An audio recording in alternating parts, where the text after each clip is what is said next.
the whole concept of business cycles. Well, first of all, before the mid-18th century, there weren't no such thing as a business cycle, except maybe in Italian cities or something like that, but at a very localized scale. But basically, what you had, William Scott, I think, wrote a book some years ago, some decades ago, about business annals, about going through all the annals of business and seeing what happened from year to year, prosperity and depression kind of situation. They find out that the business cycles or something, or business developments were something like this.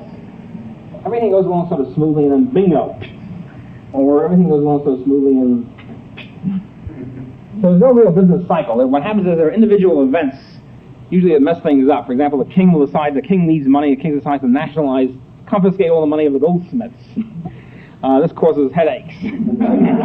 Or a war begins and all trade is cut off or something, and obviously there's a big depression, or there's a big, some kind of crazy boom comes in. The point is, there's no real regularity in any kind of boom bust kind of cycle. It's all individual events, all of which can be traced to some kind of individual, clear evident cause, like the king nationalizes, or there's a war that cuts off trade. Now, for example, even much later than this, when the Civil War begins, the English cotton textile industry, which was dependent on American cotton, suddenly gets cut off from supply. Obviously, there's a big depression in the English cotton textile industry. They later turned to other sources, but the point is, for a while, they're kind of caught short.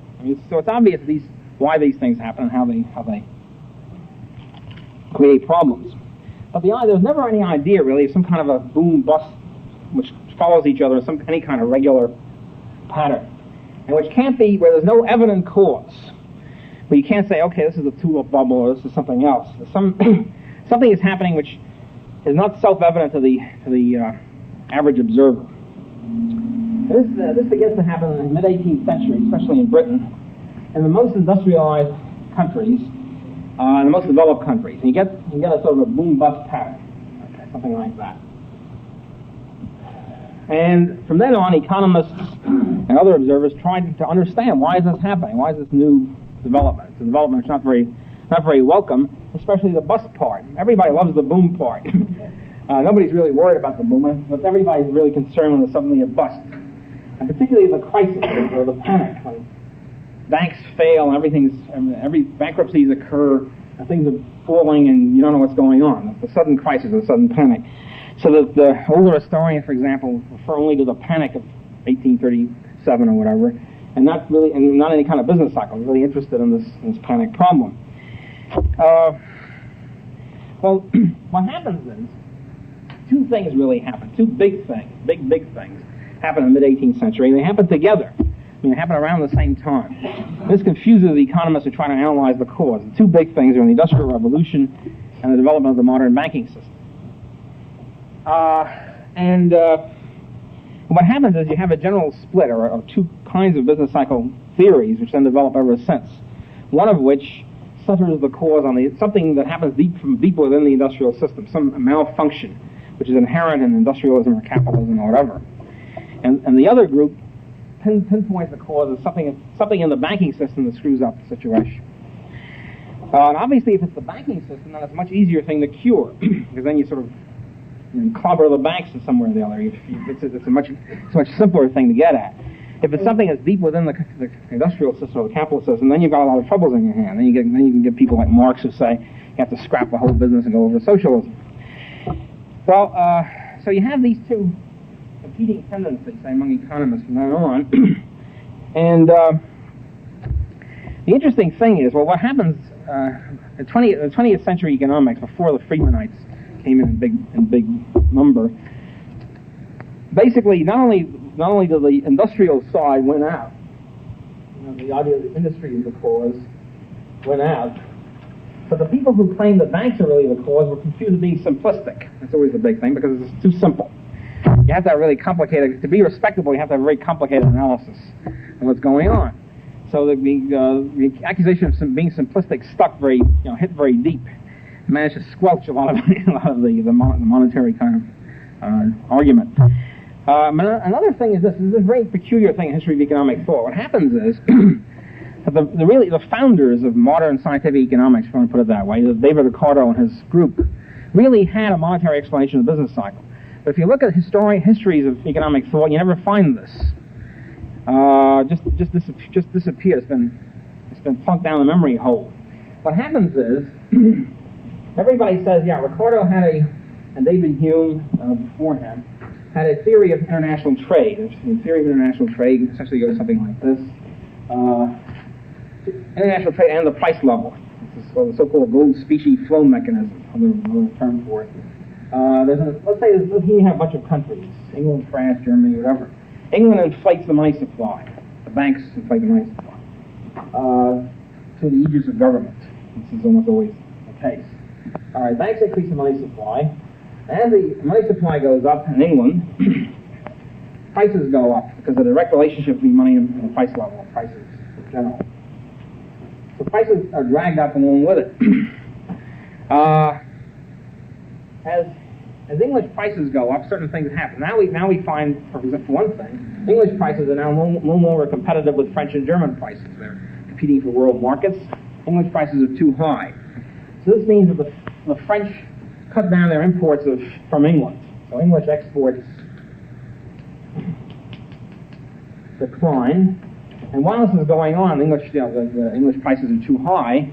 Englishmen now fueled with more money, they think they have more money from the banks, and also looking around and finding out that other prices are cheaper, buy more from France and Germany and the United States and whatever. So imports go up.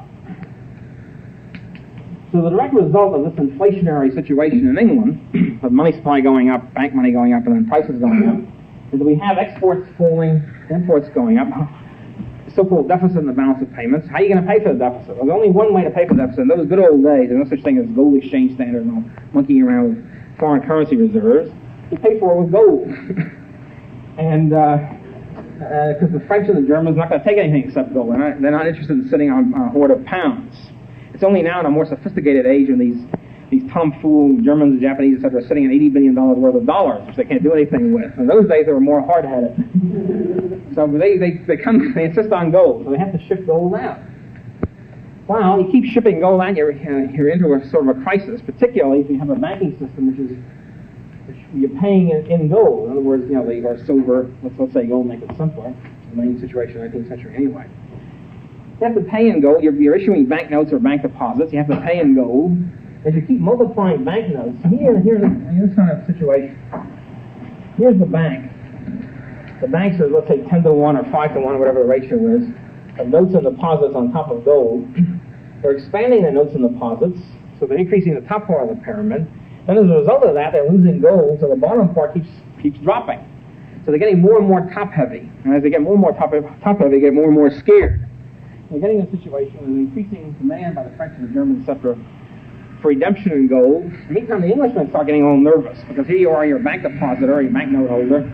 You look at the balance sheet and you find out the supply of gold is getting less and less proportionately to those deposits. You start cashing in. Why should I wait until the crisis? Let's start cashing in now. This is the great concept of the bank run, by the way. A noble bank run. where you begin to realize down deep in your heart that the bank is really bankrupt. They haven't got the money that they say they've got, and you really sort of thought they have, but you really knew down deep they don't have it. So you start, I'm going to be the first, I'm not going to wait. I'm going to full cash in, and your friends do it, and your relatives do it, and then pretty soon the panic is on. So all these things are pressuring in on the English banks, let's say. And finally the crisis occurs. English banks are forced to contract that credit. They have to stop it. There's bank runs, there's guys calling in from abroad and internally. And then you get the contraction of the money supply. And as the money supply contracts, you have bankruptcies and panics, and you have calling in loans, and everybody's in very bad shape for a while. It's a crisis. And then prices fall as a result of the fall in money supply. As the prices fall, we're going to have a reversal of the deficit of the balance of payments. This is the deficit. We're going to have a situation as English goods are getting cheaper now. English exports go up, and English imports go down. Imports from England. Now there's not as much incentive to buy from abroad, and anyway, people haven't got the money to buy from abroad that they did before. So now there's a surplus in the balance of payment. The money flows back in, and we have a double regulatory mechanism here, so to speak. We have, on the one hand, a self-regulatory feedback, so to speak, and a balance of payments limiting the deficits. You can't have I mean, now we have like a permanent deficit. We have a deficit at least for 23 years. We'll continue to have it. In those days, what you have in the gold standard mechanism, you have this limiting situation. You have a limit on inflation, and you have a limit on deficit balance of payments. You have this regulatory kind of device. And it's also a device that keeps price levels more or less proportionally throughout the world trading area. So no one country gets out of line with other countries' prices. It's a beautiful system. However, it works less well the more banking inflation you have to muck things up, and the more the regulatory mechanism gets slowed down by government action. So anyway, this is every textbook talks about this Ricardian, Hume-Ricardo species flow mechanism. What they don't talk about is that at the same time the Hume-Ricardo atom break theory of species flow price level, they also have a theory of business cycle. It's a fairly simple theory, but it's a pretty damn good one. The theory is the banks inflate money and credit, prices go up, you have a boom, everybody's feeling good, they spend more, etc., etc. And then finally the banks have to contract credit, then you have prices collapsing, etc. This is a one-stage, two-phase business cycle, so to speak. One unit, two-phase business cycle. Well, you might ask, of course, one of the questions is, okay, let's say this explains one unit. Why does it keep on going like this? It's not strictly periodic, but, it's sort of a regular kind of pattern. And the reason is, this is again part of the theory, the banks always want to inflate. They always want to expand money and credit. They haven't been able to get away with it here because everything is sort of zeroed in on them. What happens is after a couple of years of shaking out, everybody's sort of forgotten about this. The banks are back in a sort of sound liquid condition. Then they can start the process up again, and the whole thing begins once more. So, and this, of course, added to this is the tendency of the government to inflate for reasons I think mentioned before. Government always wants to have more money, either to pay for its own expenses or to subsidize favored groups. The best way to get it is to have the banks inflate the money supply. So, so this is the Ricardian model. This is the first big monetary theory of the business cycle, emphasizing money in the banks as the major cause. Obviously, I can't prove any of this in these lectures here. I have to refer you to my other writings I recommended. But the point is, this is sort of the basic model. You had a big fight interestingly enough, in the early 19th century, the United States, everybody thinks of American economic thought as being very backward as compared to English. In the United States, they had one shrewd realization. I think Professor McGoldrick was mentioning that notes and deposits are really the same. The English economists, even though they're much more intelligent, much more high-type than the American economists, never really realized until it was too late that banknotes and demand deposits, checking accounts, are the same thing. Economically, they're both part of the money supply.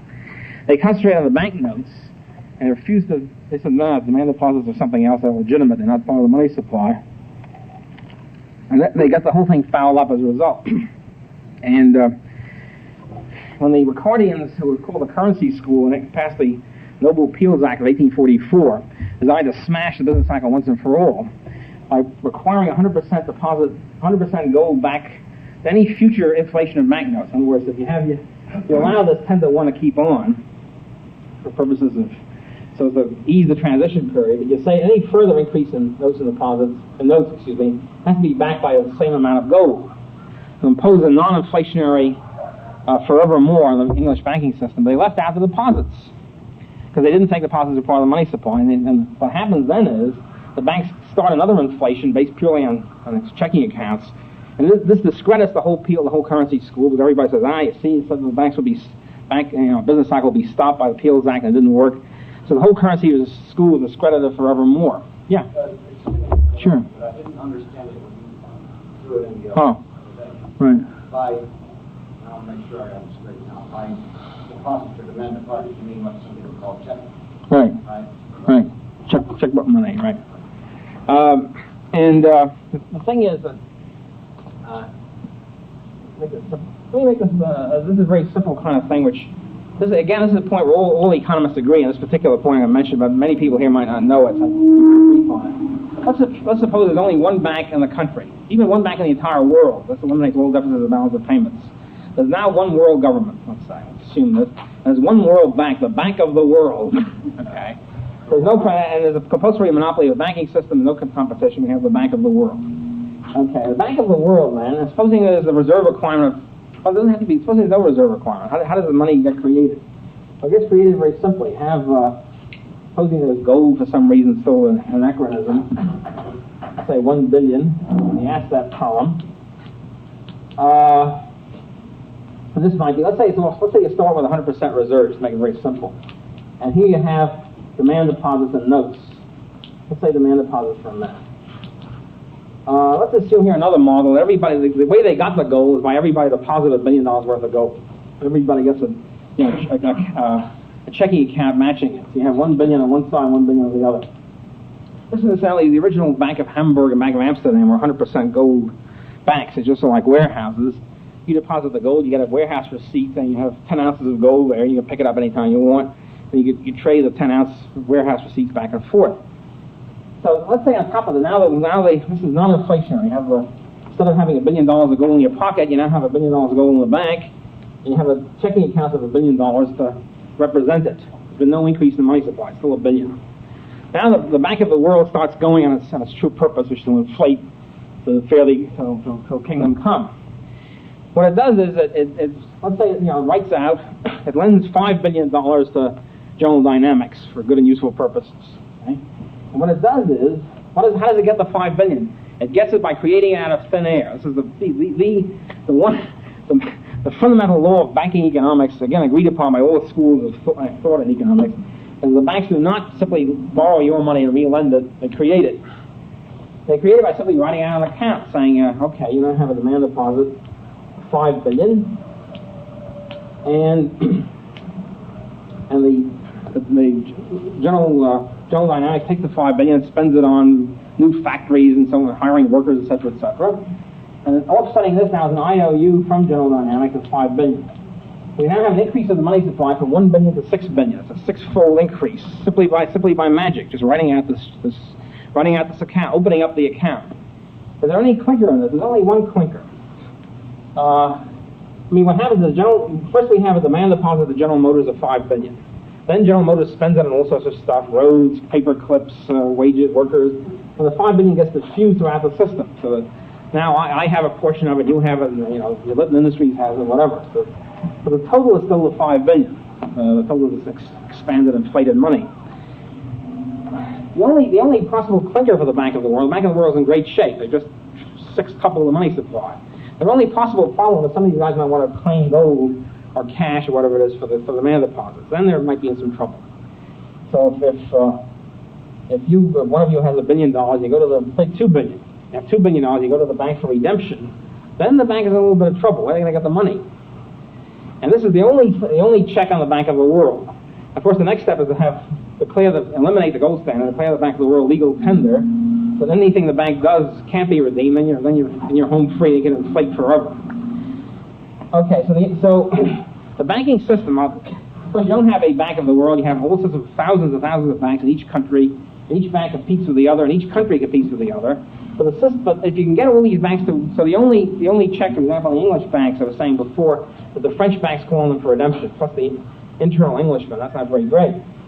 But if you can mobilize the whole system, like the Federal Reserve System mobilizes the whole country, if you can mobilize the whole system so the banks don't really compete, so they're all getting reserves together and all induced to inflate together, then you don't have to worry about one bank cashing in another bank, because you'll have just as many people of the other bank trying to redeem from the first bank, and everybody's hotsy-totsy. The clearinghouse settles the whole business.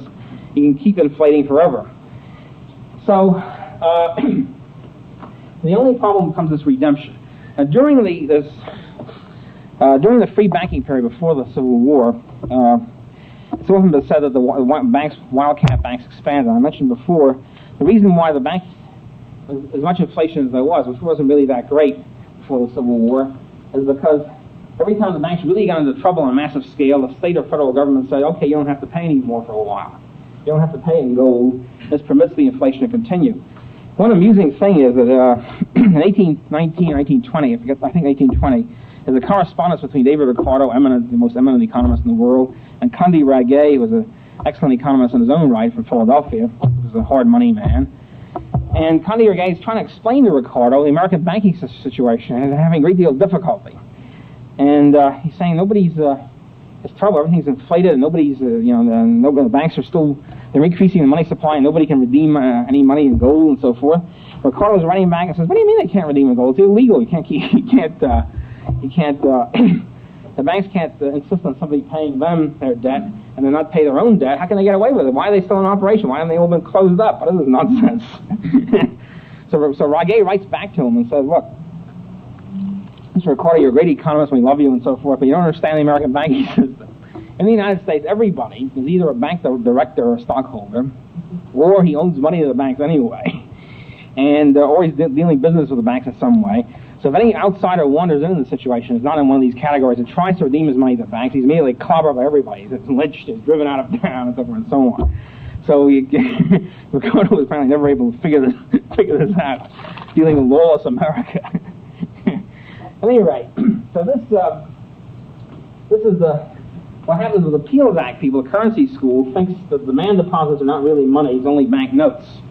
Bank notes is one form of warehouse receipt, and bank deposits are another. Conde Raguet and the American hard money people, the American recordings, William Googe and people like that, understood it.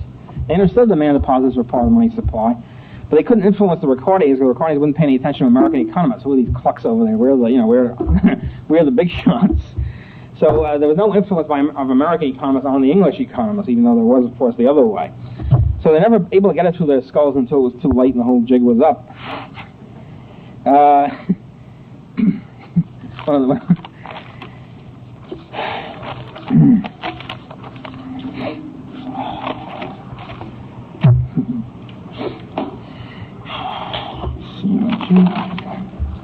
Well, the next step in this process, in the theoretical front, first essentially made by Knut Wicksell, great founder of Swedish economics, and then by Ludwig von Mises, and the readings which I've recommended to you, you add on to this model, this model of money and prices going up and down as being the key, to something else. And something else makes the business cycle much tougher in a sense of being more intractable once it gets started. Something else is in the process of inflating the money supply and inflating bank credit. You're not only raising prices, I mean, that's bad enough, you're also doing something else which is in a sense even worse. You're messing up the whole production system. You're messing up the sort of things which business will invest in. You're distorting the whole production process and creating a necessity of a later recession to correct it. So now we begin to have a situation where in this model, you sort of look at in a way you can look at the recession as unnecessary. If the government somehow stabilizes the whole thing and irons it out, you wouldn't have any problem. But if you look at the boom as essentially not just a happy time before the recession, but as really the worst time, because the boom is the time where you have the distortion of production. Then it's important to allow the recession its head, allow the recession to iron out and correct these distortions as quickly as possible so you can get this thing over with and go back to a normal kind of pattern. The distortions are, for inflationary bank credit, are essentially overinvestment in the capital goods industries, or the so-called remote orders of production, or the higher orders of production, as the Austrians put it. In other words, things like dams, machine tools, construction, those things which are most remote from consumer goods. And these are the things which get overinvested. In other words, there's an underinvest because of the fact that the banks are expanding and inflating credit. They're pushing the rate of interest below this free market rate. They're creating a situation where too much is invested in the higher orders of production, the machine tools and industrial raw materials, etc., and not enough in consumer goods. You have this distortion. So that when the bank, and you have to keep doing this, you have to keep inflating, keep one step ahead of retribution, which is, of course, coming up and imposing what is now called a liquidity crisis in industry, where you think you can borrow another 10 million, you can't do it, and how are you going to pay for this extra costs? So once this process stops, once this inflationary process stops, then these distortions are revealed. We find out the business is overinvested in all these projects and all these plants, and the whole thing has to be liquidated as quickly as possible to get workers and resources and equipment back to the consumer goods industry to start in on a sound situation. That's in very brief terms the Austrian theory. What it does is it imposes upon government its policy conclusions are very simple. Its policy, even though the theory might be fairly complex, its policy conclusion is it says to the government, if you're inflating, stop it. And if you're in a recession, don't do anything and let the thing iron out as quickly as possible. In other words, a very, very extreme laissez-faire policy in this area.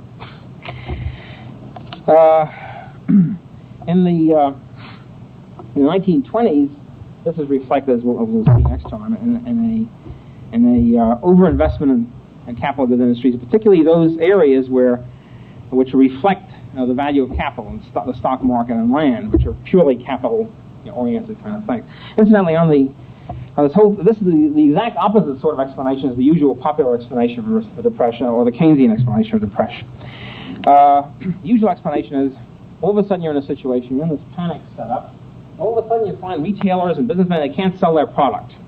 And so the big cry is underconsumption. Consumers don't have enough money to pay for the hula hoops and Wheaties and that sort of stuff. Or you can say there's overproduction. Somehow we've produced too much. This is the NRA kind of thing. You have to cut down production, so keep systematically chopping up the pigs and all that sort of stuff, slaughtering the pigs. So they did. They slaughtered pigs. Reduced production is too much. That caused a recession. If you look at it, the whole thing is a series of nonsense fallacies involved in all this. The idea that you can have overproduction when half the people are starving is pretty absurd. There will never be overproduction until we reach the Garden of Eden, if we ever do. Until then, there's always scarcity, as far as I've been talking about, the abundance versus scarcity thing. There ain't no such thing as abundance in the technical economic sense. Everything is scarce. If it weren't scarce, its price would be zero. We will find out when the liberal intellectuals are really over affluent. We will discover this when they start burning their salary checks or salary increases. Nobody, as I know of, has been burning their salary increases. When that happens, we can start looking around again. But basically, the point is, overabundance is only the test of overabundance is when everything's free. When you wish for the Pepsi and the Pepsi is pouring down your throat. Till we get to that stage of scarcity. That's the Garden of Eden model. The other thing is underconsumption. And that's another very peculiar thing if you look at it. How come the consumers suddenly have less money? Before that, and before October 29 or whatever the 1907, consumers have plenty of money. They're in great shape. All of a sudden, they haven't got any money to spend. That's kind of peculiar too. If you look at that, you find out what the consumers are really saying about this overproduction, underconsumption thing is. It's not that they can't sell their product. It's a lot of nonsense. You can always sell your product. If you have too much, if you invested in too many hula hoops, and the hula hoop craze disappears, and you're stuck with 10,000 hula hoops, and everybody else is off there on the frisbee game. You can get rid of the hula hoops. You can sell them. You can sell them by charging a penny a piece, maybe, or paying people to take it. You can always sell it. The way you sell it is by lowering the price. So that's the one thing they don't want to do, because that would mean they'd be suffering severe losses. So the whole point is not so much that there's underconsumption, but the whole point is, for some reason, businessmen have paid too much. They've bid costs up. They've bought the hula hoops or the frisbees or whatever for a price that turns out to be too high in relation to the price that they can sell it for the next guy down the consumption chain. So for some reason, there's been a cluster of entrepreneurial error. Everybody somehow has bought all this stuff at $10,000 a case, and they can only sell it for $3,000 a case. So the problem is in the price system. Something has happened to screw up the price system. And the problem is overbidding of course, and the cause for overbidding of course is discerned by the Austrian theory, which is that businessmen have been induced by the cheapening of credit and the artificial expansion of credit into the business system to bid up wage rates and bid up costs too high in relation to because of this inflationary credit expansion, too high in relation to what they would be getting on the free market when this whole expansion process stops. And finally, another aspect of this underconsumption nonsense is, if you look at any business cycle, including the 1929 depression, you find out the consumption industries are in relatively pretty good shape. I mean, they're less depressed than the construction and machine tool industries. So, that, for example, retail sales, which all the papers, you look at they're looking for the business cycle, and the first thing they look at is retail sales. How's the health of the economy? Retail sales are in great shape, so we're doing well. The thing is, retail sales are almost always in great shape. They only, from 1929 to 1933, they fell, I don't know, something like 20%, they fell less than almost anything else. At the same time, manufacturing production, construction was falling by huge amounts, 75%, 90%, 80%, whatever. So the depression always hits what happens, in other words, you look at consumption goods and capital goods industries. The consumption industry boom is something like this, boom bust kind of thing. And the capital goods industry is wildly going up something like that. So there's a much bigger boom in the capital goods industries and a much bigger depression in the capital goods industries, which again bears out the Austrian point. There's overinflation in the capital goods industries, and the whole thing collapses as you readjust back to the free market kind of situation. I may as well conclude with a story here about unions and construction and so forth, which relates to the relationship between wage rates and unemployment, which I'll get to a little later. But anyway, this was told to me by Leo Woolman, my professor, who was extremely expert in all the things in union and labor affairs which don't get published for one reason or another. In this case, we have the construction union, which I said has always been powerful, and there's enormous depression in the construction industry. There's been over-construction in New York and every place else in the 20s. As a result, in Manhattan, where the union is very firm, it consists of the boom-level wage rates. I mean, here we are in 1933, and prices have collapsed all over the place, and construction is down at almost zero. And the union insists on just as high a wage rate as they had in 1929, which means that the real wage rates, and was wage rates in terms of purchasing power, is way increased. As a result, there's no construction in Manhattan, no buildings, stops. On the other hand, Queens, we have also construction unions. In Queens, the unions were smaller, the employers were smaller, the more personal relationship. You'd hire 5 people instead of 500. So in Queens, there were secret deals between the construction employers and the construction unions, where they'd say, look, they sat down together and said, okay, we realize there's a danger of having no construction at all going on. We can see what's going on in Manhattan, but there's no buildings being built. So, okay, we can't officially say we will accept a 30% wage cut, let's say. But what we'll do is we'll keep the same wage rate and we'll kick back 30% on the table. And as a result of that, there was a construction, relatively flourish in Queens. There's only a small drop, or much smaller drop than Manhattan in Queens construction because the unions are willing to accept much lower wage rates under the table because they couldn't break union solidarity in quotes with officially. Okay, so this sort of introduces the boom-bust theory and money theory. I just want to set the stage for the 20s just for a minute by saying what happens after World War I. The point is that since 1914, the entire international monetary system has been kaput. I mean, basically, it's been a state of advanced decay, desuetude, chaos, etc. The golden age was before 1914, essentially from 1815 to 1914. That's the classical gold standard. And ever since then, we've been trying to get the good parts of the international gold standard without the headaches, without the discipline, so-called, which governments would have to regiment themselves into obeying. So what you have is, essentially after the war, I think I mentioned that all the countries except the United States were off the gold standard because they all inflated. We now begin to see the hubris of Great Britain. Before World War I, Great Britain was the great center of international monetary affairs, international financial dealing. London was the great center of the heart of the gold standard. But now the pound was depreciated. I think the pound was down to something like $3.50 in 1920. The pound had always been $4.86. This was the classic. The basis was the different weights of gold, the definitions of the dollar and definitions of the pound. It worked out that the dollar was equal to the pound was equal to $4.86. This has been the classic, the whole 19th century. This has been the fixed thing. This is now part of the British heritage. And all of a sudden, the pound is down to $3.50 because the pound had been inflated. I mean, you inflate the currency, its price on the world markets gets cheaper. So now the question is, what would Great Britain do? What do you do about the situation? Here you are, after the war is over, the pound is depreciated, and you have several options open to you. One option would have been to cut your losses. This would have been the rational option, by the way. Cut your losses, say, okay, it's too bad, we've inflated, and we have many more pounds in circulation than we had before, and the pound is now $3.50. We'll go back to the gold standard at $3.50, and we'll encourage all the other countries to go back at the current level, and we'll start from there. We'll cut our losses. This would have been the rational thing to do. Almost nobody was in favor of it, typically of the rational option. Virtually nobody, maybe one or two economists, maverick economists here and there, said, this is really the easiest thing to do, the simplest, you have less headaches. No, this is out. So that option is crossed out by going back to gold at the new levels.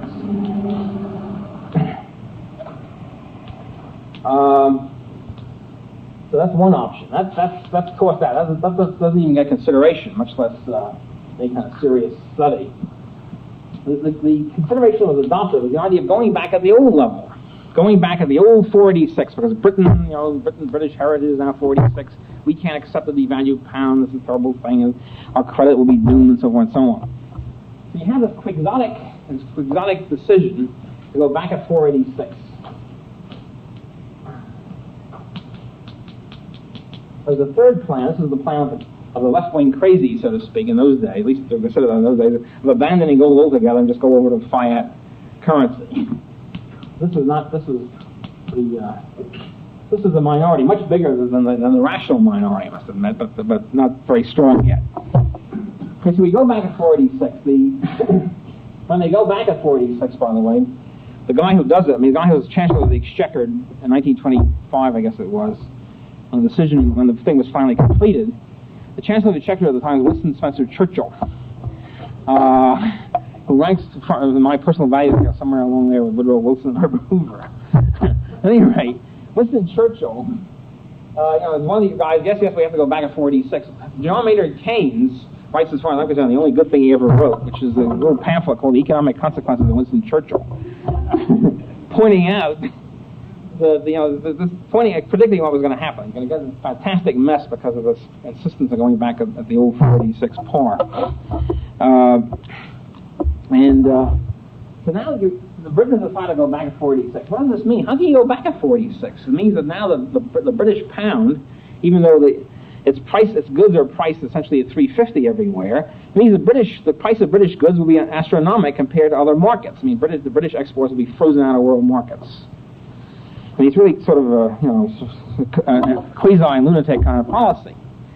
So, especially due to the fact that England lives off imports. I mean, England's a very small country, and they import food and so forth and so on.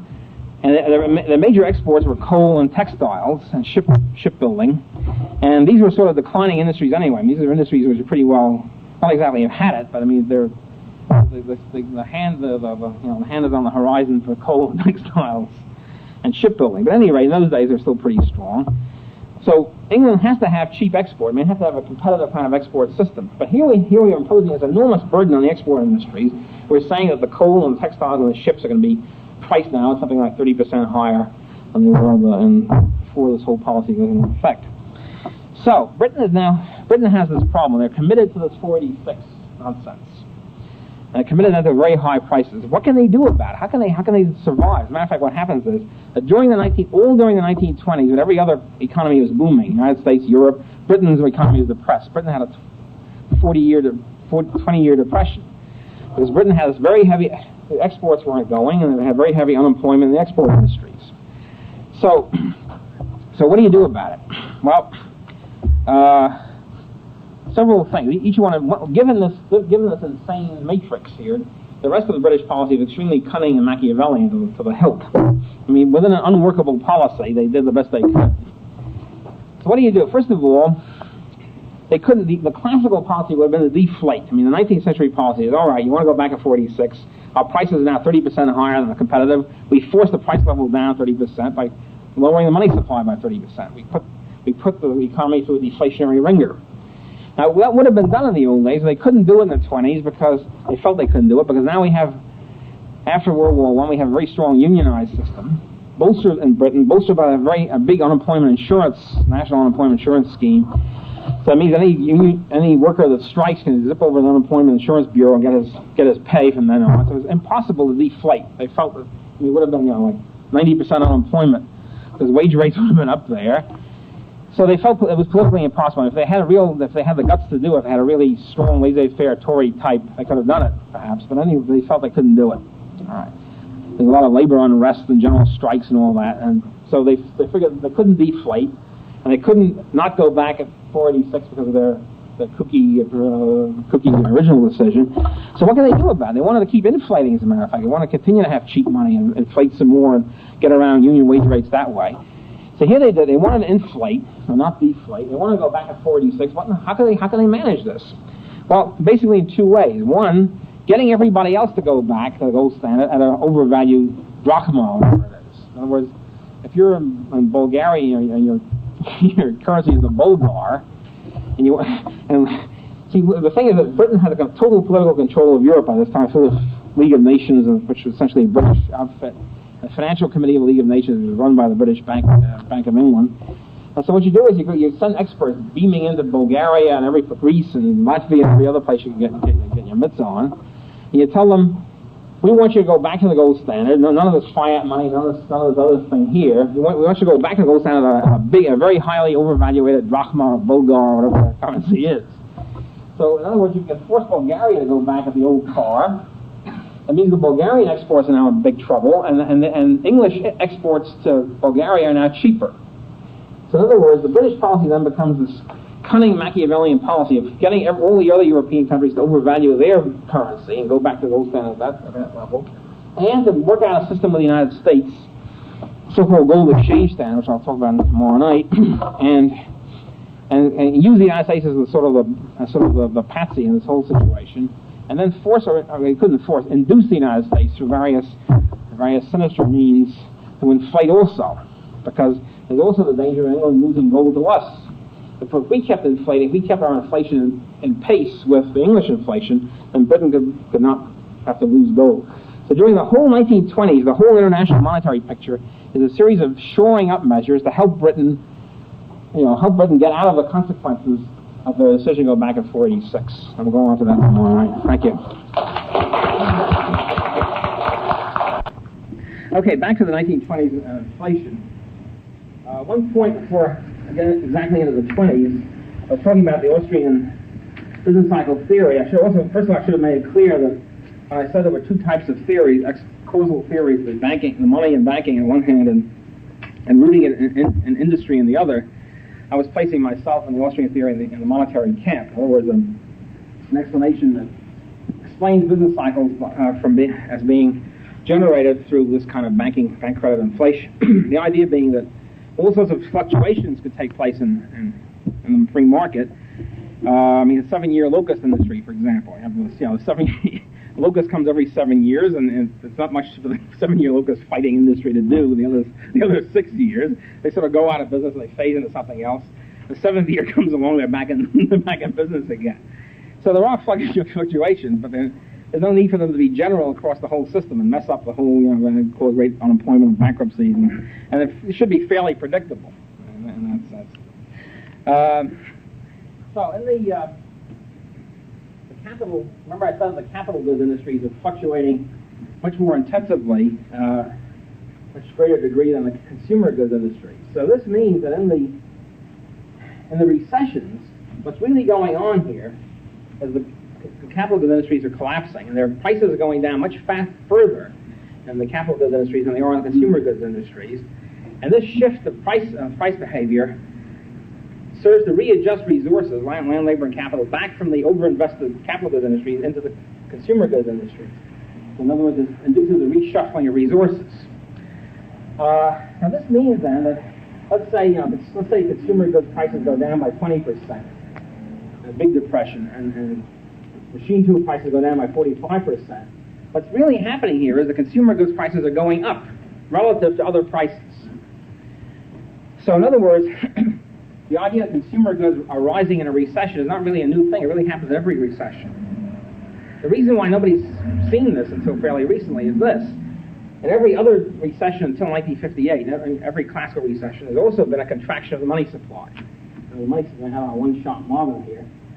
So the money supply goes up and boom, and collapses and depression, and there's a bank credit contraction.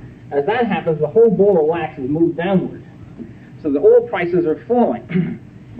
And in this sort of example, consumer goods prices falling by 15-20%, capital goods prices falling by 45%. So the consumer, when he's looking at this, he's satisfied in the sense that at least consumer goods prices are falling. But relative to other prices, consumer goods prices are going up. So, but this situation is masked, so to speak, or offset by the fact that oil prices are falling due to this monetary contraction. So the Austrian business cycle theory explains the reason why consumer goods prices go up relatively to other prices. What's happened is in the last, starting in 58, really starting in the 30s, when you get right down to it, the inflation of the 30s took place, prices were going up in the middle of a big depression. It starts in 58 again, and then 69, 71, where consumer goods prices particularly keep going up. One of the explanations for this is that there is now the political rule in the United States of bank credit, money supply and bank credit shall never be allowed to fall again. Well, if the money supply can't fall ever again, this means the price level won't fall ever again. And so the price level this process of the whole price level falling, which is masked this process, is now removed. The veil is taken off. You strip away one veil, you find out by God, consumer goods prices are going up in a recession. It's a monstrous thing. But the point is, it's been happening all the time, but its effects have been offset by deflation. This is one of the great things about deflation. The great thing about deflation is, the good thing about depression is the prices fall. I mean, from the point of view of the consumer, which is should be the general point of view. My father, for example, those who happened to be employed during the Great Depression were doing pretty well. And my father's most prosperous time of his entire life was during the Great Depression of the 30s. Because he happened to continue to be employed, and prices were collapsing, and he bought all his furniture then, and so forth and so on. So, but now we have a situation due to the Keynesian, the wise measures of the Keynesian economics and the various Democratic and Republican administrations. We now have a situation where every time we have a recession, we won't be able to enjoy falling prices. The prices are going to keep going up. We're going to suffer the worst of both worlds, so to speak. We're going to have bankruptcies and unemployment, et cetera, and falling production, and prices going up. It's going to be a beautiful system. Beautiful system to look forward to. So this essentially is what happens. But neither the Keynesian nor the Friedmanite business cycle theories have any explanation for this at all. And it's only the Austrian theory, both in terms of the consequences on the microsystem, so to speak, of the macro movements.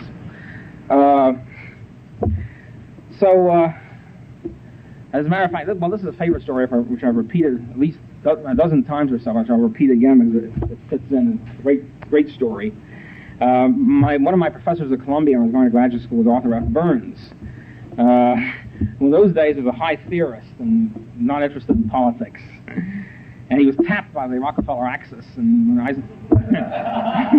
when Eisenhower became president, he became the chairman of the Council of Economic Advisors.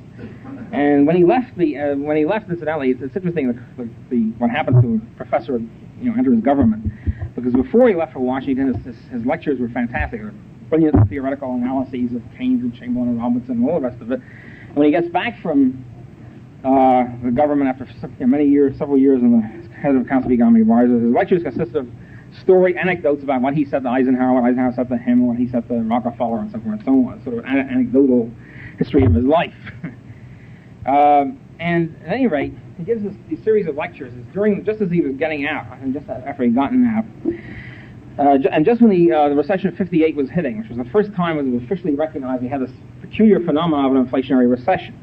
An inflationary recession violates all the rules, all the Keynesian rules and all the Friedmanite rules, because what you're supposed to be doing in a recession, according to the Keynesians, when you see a recession, you pump spending into the system, get deficits, pump spending in, prime the pump, etc., and lift the economy up. At least in the old Chicago school theory, you pump money into the system. You don't bother with spending, you concentrate on the money supply, and you pump that in. And the eclectic types that don't want to choose between Keynesianism and Chicagoism say you pump both in. You may as well push both stops. So you pump in spending and you have deficits, and why not? Have deficits and increase in inflation. And then what you're supposed to do in the boom, you see inflation running away, you go to the other set of dials and you say, okay, now we pull spending out of the system by raising taxes, or we contract the money supply, or whatever. So all of a sudden, here we have a situation. But all this sort of contra-cyclical policies, it's called, rests on a couple of key assumptions, one of which is that all things are moving in the same direction. In other words, that during a boom, prices are going up and spending is going up, etc. And during a recession, prices are falling and you have bankruptcies and unemployment. So Burns was outlining this whole doctrine. I was supposed to be a neutral observer of this thing. And I couldn't refrain from plunging into the situation. This is my want. So I said, well, Professor Burns, this is during the question period, what happens if you continue to have this inflationary recession? And what happens, what policies would you advocate for in a recession, and prices are going up and unemployment is, everything else is falling, unemployment is increasing, etc. So he says, well, it's not going to happen now because we're going to pull, 58 recession is almost over and 2 months will be out of it, there's no real problem. And I said, okay, conceding that, what would you advise if sometime in the future we will have an inflationary recession? And he stops a minute and he says, well, he says, he speaks like W.C. Fields without the humor. This is he says, well, he says, in that case we don't have to resign. So he hasn't resigned, of course. Nobody resigned during this. But it was really, an admission of the fact that these people really have no answer to the current setup. Okay, back to the 1920s. I think that's another rule Forrest would concede, another rule of bureaucracy. Nobody ever resigns. I mean, it's sort of like once in a million, somebody actually gets out. Stevenson used to call it boring from within or something, or complaining. Okay, so we have England in this pickle, as I was talking about.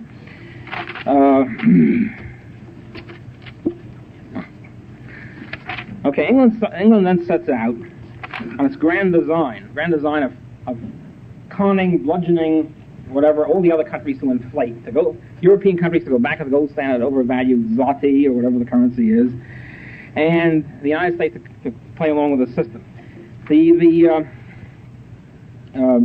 The British plan, the grand British plan, was unfolded at the Genoa Conference of 1922, which is very little known in the textbooks. It was one of the key events in modern 20th century monetary history.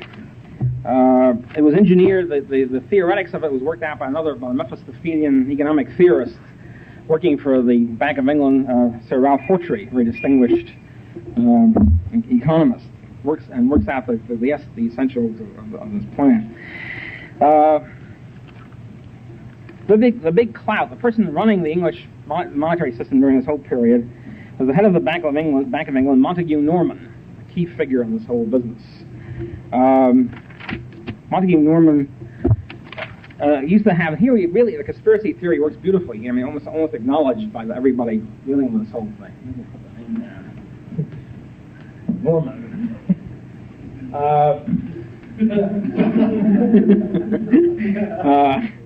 Because what happened was Norman and Benjamin Strong had a constant series of secret conferences, and they really were secret, because Strong didn't want the Washington authorities to find out about it.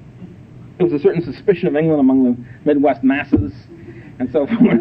And Washington liked this whole, Washington was upset and they didn't know what's going on here. So Strong and Norman have secret conferences, and what they do every year, every 6 months, Ben Strong would sort of stretch his arms one day, stretch his shoulders, and say, "Well, fellas, I'm pretty tired. I think I'm going up to Saratoga for vacation." And he'd go up to Saratoga for vacation. He'd check in at the big hotel there. Meantime, Norman would zip over, not telling anybody in the press. He would come over to the same hotel in Saratoga, and he'd register as Professor Skinner for some reason. I didn't check up about why he used this alias, Professor Skinner. Nothing to do with the psychologist Skinner. And he registers with Professor Skinner, and they have these secret talks, and then Norman slips out in the middle of the night, and Strong slips back. And so there's a very strong connection. Most historians interpret this, and I did a little bit myself, of Norman is exerting a sort of Svengali personal influence on Strong. Well, there might have been some of that involved. But one of the things which is usually overlooked, of course, is, you can hear it now, and say this in unison, is the influence of the Morgans. Benjamin Strong, I've already said, was a virtually Morgan representative in this whole thing. With Montague Norman, first of all, the J.P. Morgan Company continues to be the fiscal agent for the Bank of England during this whole period. I mean, they acknowledge fiscal agent. And second of all, Montague Norman came from an old international banking family. He was a former partner of the London investment banking firm of Brown Shipley and Company, which was the New York branch or whatever, Brown Brothers Company in New York, the great international banking firm, investment banking firm. And he personally had Montague Norman had worked in the Brown Brothers and Company in New York for several years, and his grandfather had been a partner of the firm. There's a whole tradition in the family. Brown Brothers later, of course, becomes Brown Brothers Harriman, and was in many ways associated with the House of Morgan in this international banking consortium. So we have the Morgan thread running through the charisma, the Svengali influence, and all the rest of it. So reinforcing the two of them, and we'll take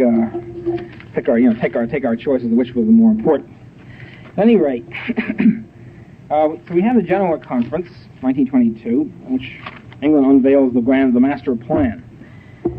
The master plan is essentially like this: instead of having before the war.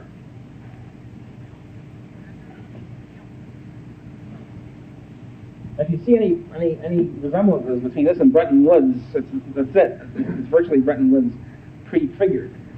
The classical gold standards, remember, each country has their own currency, notes and deposits, pyramid on top of gold. So this would be say, pounds, and this would be francs, and so forth. The French would have gold, and the Germans would have marks, and so forth and so on. So this is the classical gold standard system. Now we have another system invented by England and pushed through the whole world, called the gold exchange standard. A new razzle-dazzle thing which Norman has come up with. Norman and Hawtrey come up with.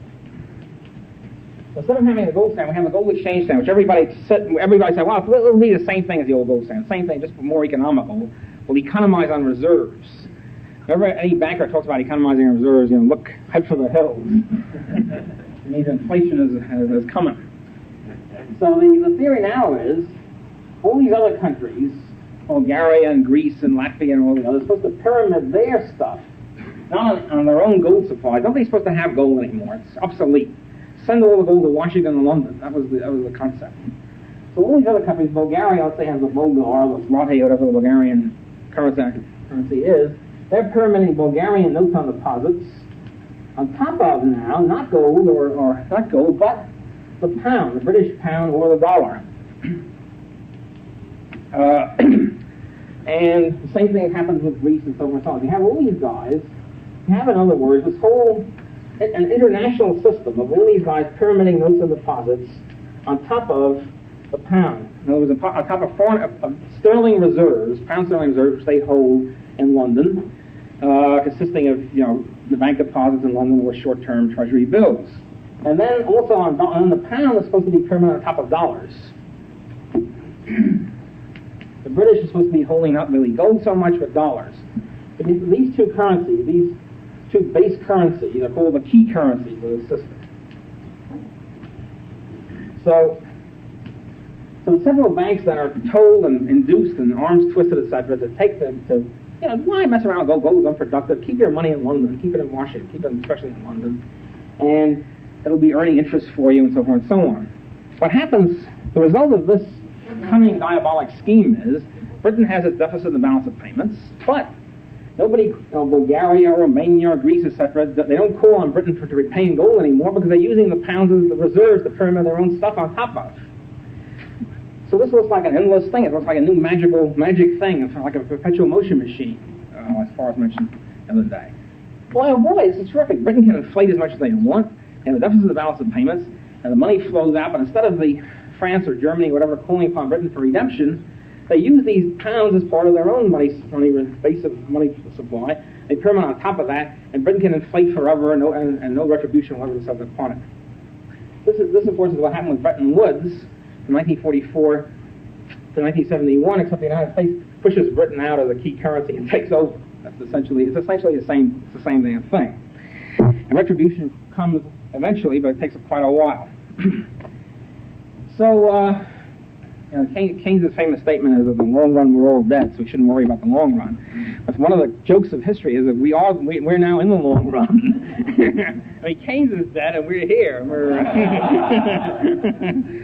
We're suffering in the long run.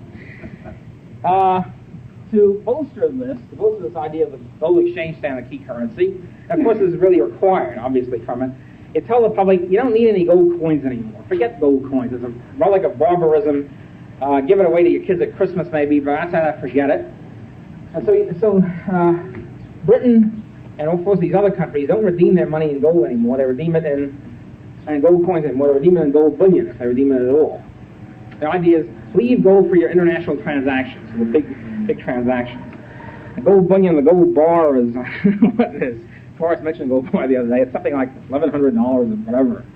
And so you can't break the bar down. I mean, gold coins can be used by everybody in everyday transactions. If you can't redeem money in less than on a gold bar, then you're limiting the whole thing to international trade and to big business and so forth. You're taking gold out of the system, in effect. So in addition, as a corollary to gold exchange standard, we have the gold bullion standard.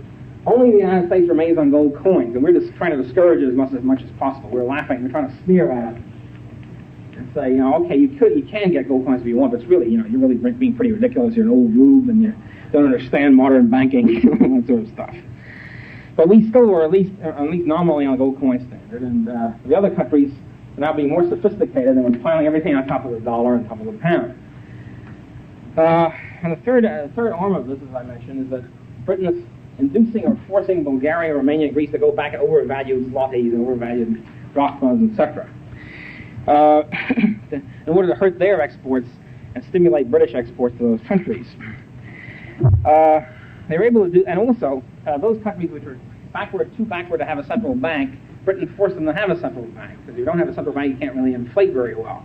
You can't play your part in the great Genoa Conference game.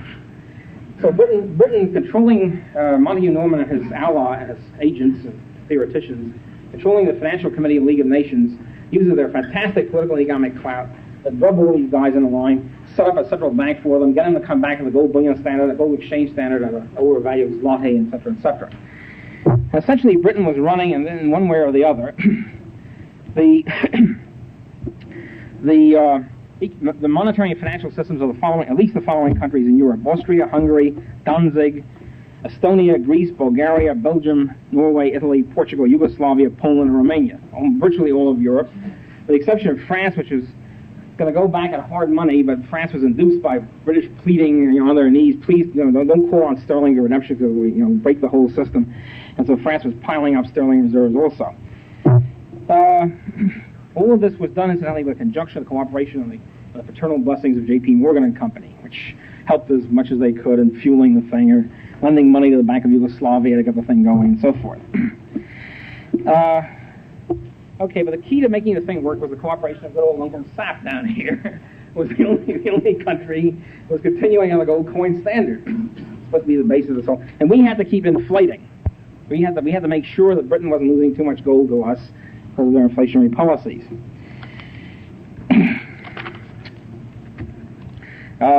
We obliged them.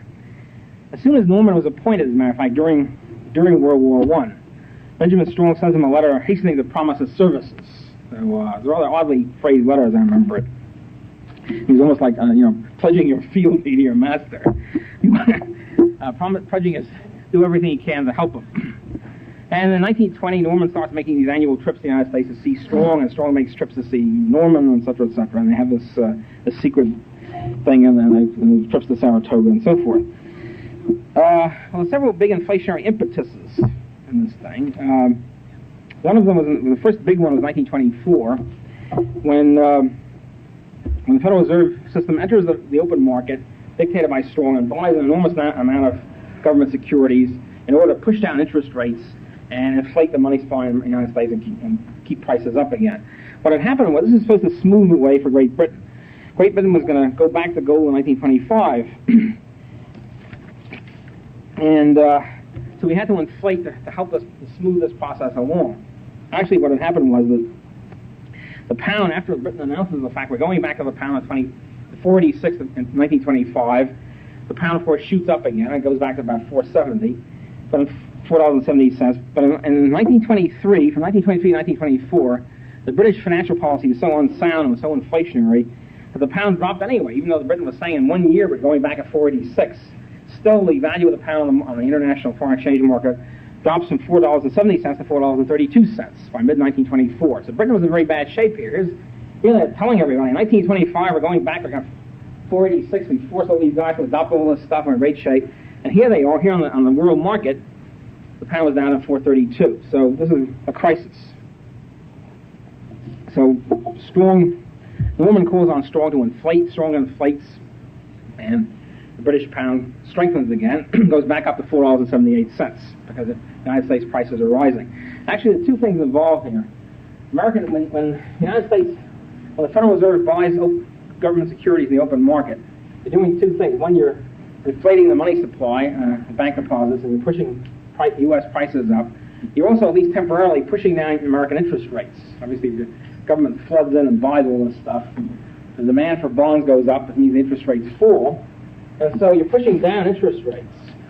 And when you're pushing down interest rates, much of short-term world capital, at least, and even long-term world capital, depends on where you can get a higher interest return. If you can get 7% in the United States and 3% in England, there's not too much world capital that's going to remain in England. So you have this tendency toward uniformity. So we also try to push down our interest rates in order to keep Britain from losing gold to the United States. It's a double-pronged thing. And it worked. It worked in the sense that immediately In a few months, the pound strengthens again, goes up to 478, and they're ready to go back to this gold exchange standard. I mean, go on to the gold exchange standard. This is a deliberate policy. It's Strong writes to Andrew Mellon on May 17, 1924. Andrew Mellon is the Secretary of the Treasury. Of course, we don't have to wonder which interest Andrew Mellon represents, because Andrew Mellon is Andrew Mellon, own little Pittsburgh. Okay. Plus the Gulf Oil Company and Alcoa and a bunch of other things. Anyway, Strong writes to Mellon, he says, the burden of this readjustment, by this he means, well, he starts off by saying we have to raise the United States price levels relative to Great Britain, and we have to lower American interest rates relative to Great Britain in order to permit Great Britain to, quote, return to gold, unquote. It really wasn't much a return. It was really advancing onto this peculiar new abortion of the system. Anyway, so Strong writes, quote, the burden of this readjustment must fall more largely upon us than upon them, Great Britain. It will be difficult politically and socially for the British government and the Bank of England to face a price liquidation in England. In other words, to take the route of deflating. So it will be difficult politically and socially. In face of the fact that their trade is poor and they have over 1 million unemployed receiving government aid. So we're going to do this to help Britain. So, for example, while in 1922 and 1923, the interest rate on American bills in New York was above the rate in London, by mid-1924, the Federal Reserve System managed to push interest rates in New York below those of London. This checked the gold outflow from London. Also in 1925, the United States, helped by the New York Fed, lends Great Britain a line of credit in gold of up to $200 million, to be there in case they need it at any moment. And J.P. Morgan and Company authorizes a line of credit of $100 million to be subsidized in complicated ways by the Federal Reserve System, also in case the Bank of England needs it.